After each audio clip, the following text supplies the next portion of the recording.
Hello friends, in this quick tutorial I'm gonna be walking through how to block emails on Gmail. But before getting started this video, make sure to subscribe. How to 1 minute. So first of all, open your Gmail, and for example I want to block this email.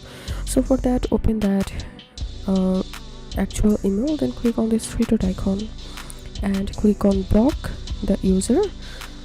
So I'm going to click on block Loversland and block this email address. Future messages from Loversland will be marked as spam. So if you want to really block them, click on block. And here you can see this user has been blocked. And if you want to unblock the email, go to your settings and click on see all settings. And you have to click on filters and blocked address, and here you will find your blocked email. To unblock any email, simply select the email and click on unblock selected address, unblock. So this was how we can block emails on Gmail.